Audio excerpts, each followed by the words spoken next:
Hey guys, all events, places and people mentioned here are purely fictional and came from my imagination. Any coincidences are just that, coincidences. So don't take anything seriously. I am serious.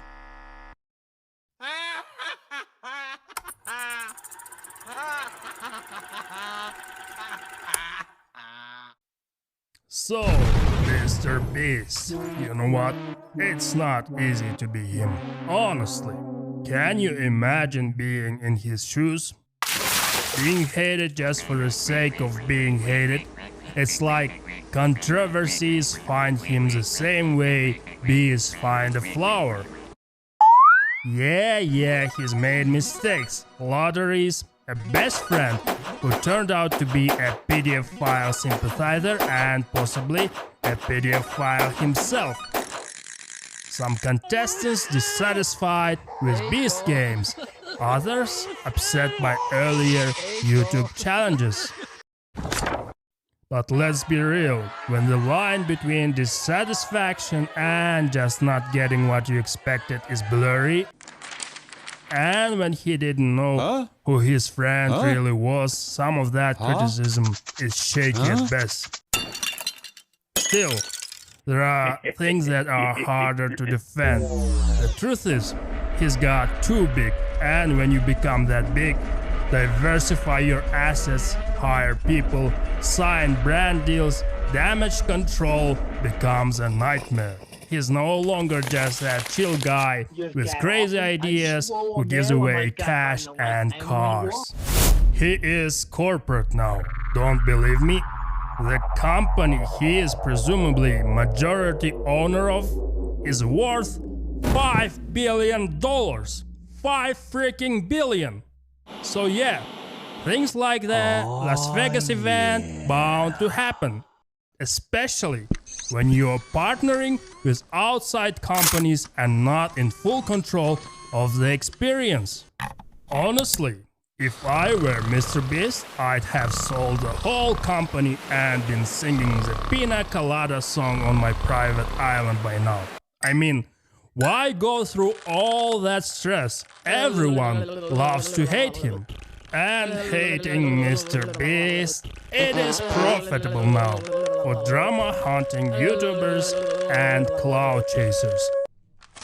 So ask yourself, do you actually hate Mr. Beast because you think he's a bad person, or do you hate him because it's trendy? Because let's be real, the logical ones, they don't really care. Shannon Sharp. Man, you know when you are old but still athletic, single, famous and rich as hell, sometimes you just wanna have fun. Most men who say, no, that's not true, are not athletic, single, famous and rich. And most of the time, they are under their wives' high heels. In cases like Shannon's, there are two options, guilty or not guilty, right? Police! We don't know. He might be a crazy old rich dude who loves doing freaky stuff, just like Diddler. Or he could be a victim of circumstances and everything between him and his ex-partners was consensual. Yeah. He was 54 and she was 19. But still, both adults, despite their age gap. And his wife also filed a lawsuit, but we don't know, right? Who's wrong? Who's right? For the sake of argument, let's say he is a victim of money-hungry women. The only correct thing in this case is to find women outside of the Western world, where women are not too crafty to blame everything on men. Am I not the captain of this ship? Specifically, famous and rich ones. We've seen this move too many times. Someone famous breaks up with a girl and the lawsuit finds its way. So, dear rich famous people, Eastern Europe, Southeast Asia, South America, Sub-Saharan Africa. Beautiful women of all colors and shapes. Much better than Western women who will claim you did things even if you didn't. Just to me to you. You are welcome. Now, let's talk about something more positive. Elder freaking Scrolls. Yay, yay, yay. F you to those companies who almost never deliver on their promises or master things in worse condition. Look, it can be done. Oblivion, one of my favorite games, was remastered in a way that made me cry. For now, I have no idea what it feels like to replay the game because I don't have a PC or console. But once my financial situation gets better, replaying this game is on my must-do list. Watching others play this game made me ejaculate ectoplasm. This game is something special to my heart, very near and dear. I was a child when this game first came out, so dealing with the stress at school, dealing with the stress at home, a lot of that was because of this game too. So guys, when a game development company does nonsense and says nonsense by delivering a pile of big shit, remember, those are just words from those who could but didn't. And Elder Scrolls Oblivion Remastered is a real deal and an example of how it should be done. F yeah!